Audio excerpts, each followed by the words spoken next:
Hi hello one and all. ఈ వీడియోలో మన ఫోన్ నుండే ఓటర్ ఐడి కార్డ్ని ఏ విధంగా డౌన్లోడ్ చేసుకోవాలనేది క్లియర్గా ఎక్స్ప్లెయిన్ చేస్తాను.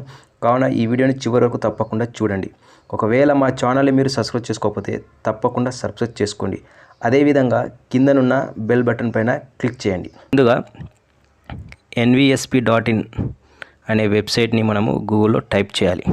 సో nvsp.in దాన్ని క్లిక్ చేయగానే మనకు నేషనల్ ఓటర్ సర్వీస్ పోర్టల్ వస్తుంది. దీనిలో మనకు డిఫరెంట్ ఐకాన్స్ ఉంటాయి. సో మనకు కావాల్సింది ఏంది, ఓటర్ ఐడి డౌన్లోడ్ చేసుకోవాలి. దాన్ని ఏమంటారంటే ఈ ఎపిక్ డౌన్లోడ్ ఇక్కడ చేసుకోవచ్చు. ఇంకొకటి ఇక్కడ కింద లెఫ్ట్ సైడ్ డౌన్లోడ్ ఈ ఎపిక్ ఉంది, దానిపైన క్లిక్ చేస్తే మనకు రెండు ఆప్షన్స్ వస్తాయి డౌన్లోడ్ చేసుకుని. ఒకటి ఎపిక్ నెంబర్ ద్వారా, ఇంకోటి రిఫరెన్స్ నెంబర్ ద్వారా. ఎపిక్ నెంబర్ అంటే ఏం లేదండి, మనకు ఒకవేళ ఓటర్ కార్డు ఉంటుంది కదా, ఓటర్ కార్డులో మన ఫోటో పైన ఉండేదాన్ని ఎపిక్ నెంబర్ అంటారు. దాన్ని ఇక్కడ టైప్ చేసి ఇక్కడ మన స్టేట్ ఏంది తెలంగాణ కదా, దానిపైన క్లిక్ చేసి సెర్చ్ కొడితే మన డీటెయిల్స్ అన్నీ వచ్చేస్తాయి. మన పేరు, అసెంబ్లీ, మొబైల్ నెంబర్ అవన్నీ వచ్చేస్తాయి. సో దీంట్లో ఉన్న మొబైల్ నెంబర్కి ఓటీపీ వెళ్తుంది అన్నట్టు. సో ఆల్రెడీ మన దానికి మొబైల్ నెంబర్ లింక్ అయి ఉంటుంది కాబట్టి సెండ్ ఓటీపీ అని కొడితే ఆ నెంబర్కి ఓటీపీ వెళ్తుంది.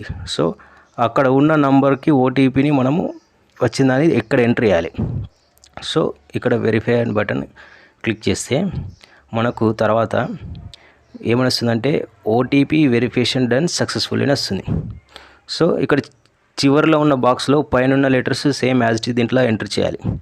ఎంటర్ చేసిన తర్వాత మనకు లాస్ట్గా డౌన్లోడ్ ఈపీ కొని వస్తుంది. మనకంటే ఓటర్ ఐడి కార్డు జనరేట్ అవుతుంది, అంటే డౌన్లోడ్ అవుతుంది మనకు. సో డిజిటల్ రూపంలో మనకు ఓటర్ ఐడి కార్డు డౌన్లోడ్ అయింది ఇట్లుంటుంది.